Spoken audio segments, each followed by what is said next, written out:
S, ಇನ್ನು ಈ ಕಾರ್ಯಕ್ರಮವನ್ನು ವೀಕ್ಷಣೆ ಮಾಡ್ತಾ ಇರ್ತಕ್ಕಂತಹ ಪೋಷಕರು ನಿಮಗೇನಾದರೂ ಸಂದೇಹವಿದ್ದಲ್ಲಿ ನಮ್ಮ ತಂಡ ನಂಬರನ್ನು ರಿವೀಲ್ ಮಾಡುತ್ತೆ. ಆ ಸಂಖ್ಯೆಗೆ ಕರೆಯನ್ನು ಕೂಡ ಮಾಡಬಹುದು. ಸಂಬಂಧಪಟ್ಟಂತೆ ಎಕ್ಸ್ಪರ್ಟ್ಗಳ ಜೊತೆ ಉತ್ತರವನ್ನು ಪಡೆಯುವಂಥ ಪ್ರಯತ್ನಕ್ಕೂ ಕೂಡ ತಾವು ಇಳಿಬಹುದು.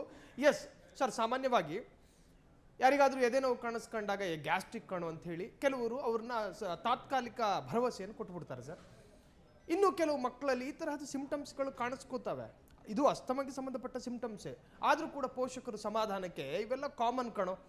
ಸೊ ಈ ಪ್ರಮುಖ ಸಿಂಪ್ಟಮ್ಸ್ ಏನು ಸರ್ ಇದ್ರ ಬಗ್ಗೆ? ಇಲ್ಲ, ಫಸ್ಟ್ ಉಸಿರು ತಗೊಳ್ಳಿಕ್ಕೆ ಆಗಲ್ಲ, ಏನೋ ಒಂಥರ ಡಿಸ್ಟ್ರೆಸ್. ನೋಡಿ, ಆರಾಮಾಗಿ ಕೂತು ನಾವು ಉಸಿರಾಡ್ತಾ ಇದ್ದೀವಿ, ಅವರು they are struggling to breathe. ಉಸಿರು ತಗೊಳ್ಳಿಕ್ಕೆ ಕಷ್ಟ.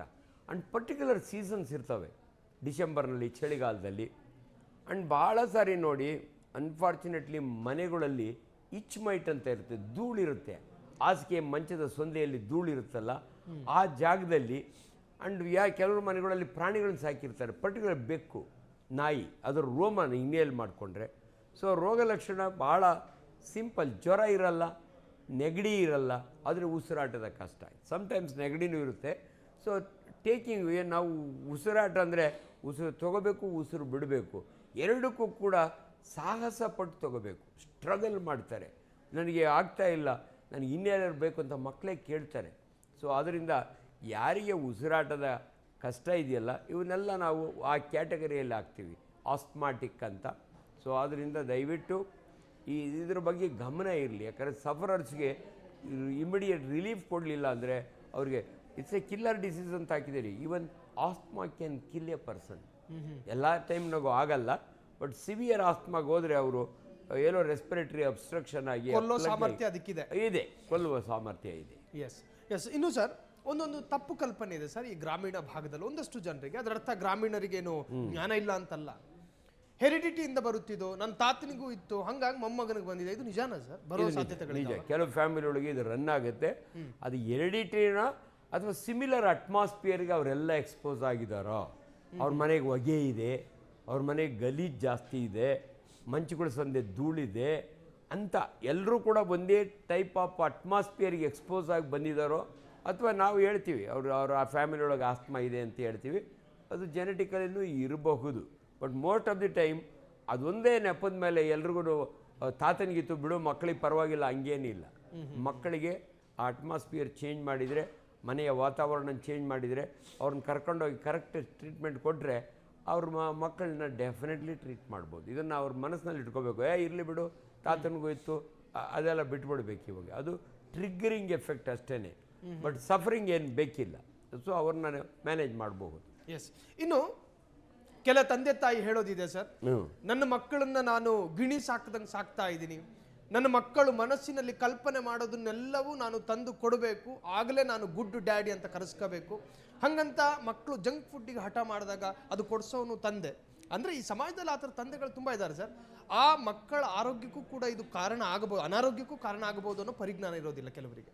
100% ನೋಡಿ, ಜಂಕ್ ಫುಡ್ ಬಗ್ಗೆ ಮಾತನಾಡುವಾಗ ಇದರಿಂದ ಅನೇಕ ರೋಗಗಳು ಬರ್ತವೆ. ಯಾಕಂದರೆ ಜಂಕ್ ಫುಡ್ ಅಂದರೆ ನ್ಯೂಟ್ರಿಷನ್ ಇಲ್ದಿರೋ ಅಂಥ ಫುಡ್.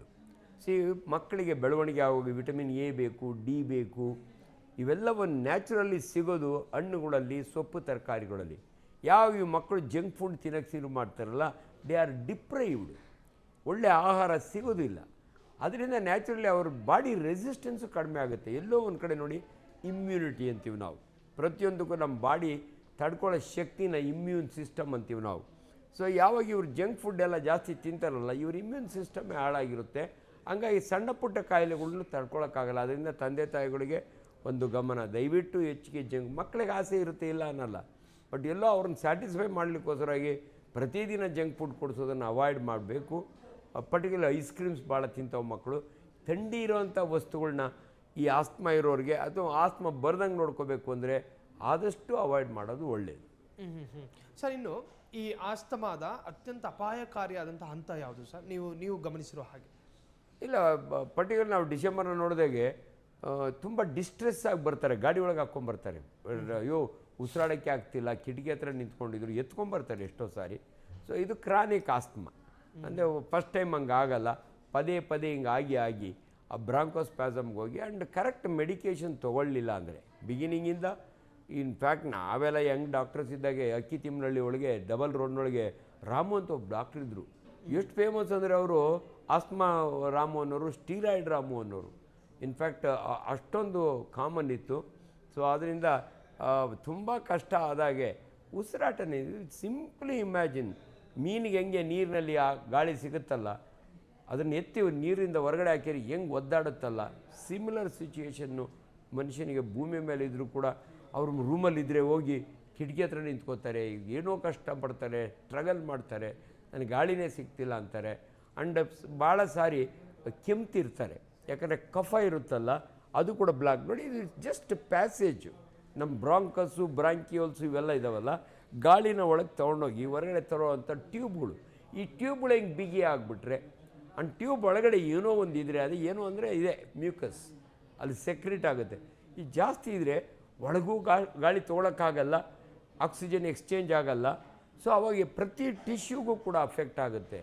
ಆದ್ದರಿಂದ ಭಾಳ ಈ ಥರ ನಾವು ಹಾಸ್ಪಿಟ್ಲಲ್ಲಿ ನಾನು ಹೆಂಗೆ ನೋಡ್ತೀನಿ, ನಾನು ಸರ್ಜನ್ ಆಗಿ ಯಾವಾಗ ನೋಡಿದೆ ಅಂದರೆ, ನಾನು ಸೂಪರ್ಡೆಂಟ್ ಆಗಿದ್ದೆ ಕಿಮ್ಸ್ನಲ್ಲಿ. ಸೊ ನಮ್ಮ ಜವಾಬ್ದಾರಿ, ಬೇರೆ ಡಿಪಾರ್ಟ್ಮೆಂಟವರು ಕ್ಯಾಶುಯಾಲಿಟಿಗೆ ಹೋದರೆ ನಮ್ಮ ಜವಾಬ್ದಾರಿ ಬೇರೆ ಬೇರೆ ಮೆಡಿಕಲ್ ಕೇಸ್. ಅಲ್ಲಿ ತುಂಬ ಡಿಸೆಂಬರ್ ಜನವರಿ ಒಳಗೆ ನಮ್ಮ ಮೆಡಿಕಲ್ ಪಿ ಜಿಗಳು, ಅಲ್ಲಿನ ನೆಬುಲೈಸರ್ಗಳ್ನ ಹಾಕ್ಲಿ ಸಾಕಾಗ್ತಾ ಇರಲ್ಲ ಜಾಗ. ಸೊ ಹಂಗಾಗಿ ICU, ವೆಂಟಿಲೇಟರ್ ಇವನ್ನೆಲ್ಲ ನಾವು ಮಾನಿಟ್ರ್ ಮಾಡೇವಿ. ಅವ ನಮಗೆ ಗೊತ್ತಾಗೋದು ಸಿವಿಯಾರಿಟಿ ಆಫ್ ದಿಸ್ ಡಿಸೀಸ್.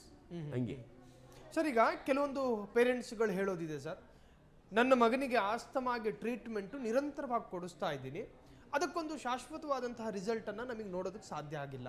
ಇದರ ಅರ್ಥ ಸರ್, ಸಿಗ್ತಾ ಇರುವಂತಹ ಟ್ರೀಟ್ಮೆಂಟ್ ದುರ್ಬಲವಾಗಿದೆಯೋ ಅಥವಾ ಆ ಟ್ರೀಟ್ಮೆಂಟಿಗೆ ಈ ಮಗುವಿನ ದೇಹ ಮತ್ತು ಆರೋಗ್ಯ ಹೊಂದ್ಕೋತಾ ಇಲ್ವೋ?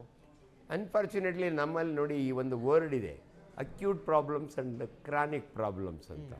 ಇವೆಲ್ಲ ಸೀಸನಲ್ ಡಿಸೀಸ್. ಚೆನ್ನಾಗೇ ಇರುತ್ತೆ ಮಗು, ಡಿಸೆಂಬರ್ ಬಂತು ಅಂದರೆ ಶುರುವಾಗುತ್ತೆ. ಇವರು ಏನೇ ಟ್ರೀಟ್ಮೆಂಟ್ ಕೊಡಲಿ, wonderful medical line of treatment ಇದೆ. ಬಟ್ ಇವತ್ತು ಏನಾಗ್ಬಿಟ್ಟಿದೆ, ಜನಗಳಿಗೆ ಏನೋ ನಂಬಿಕೆ. ಹೈದ್ರಾಬಾದ್ಗೆ ಹೋಗಿ ಮುರುಘಾಶಿರ ಮೀನನ್ನು ನುಂಗಿಸ್ತಾರೆ, ಮೀನೊಳಗೆ ಇಂಥವೆಲ್ಲ ತುಂಬ ಮಾಡ್ತಾರೆ. ಸಡನ್ನಾಗಿ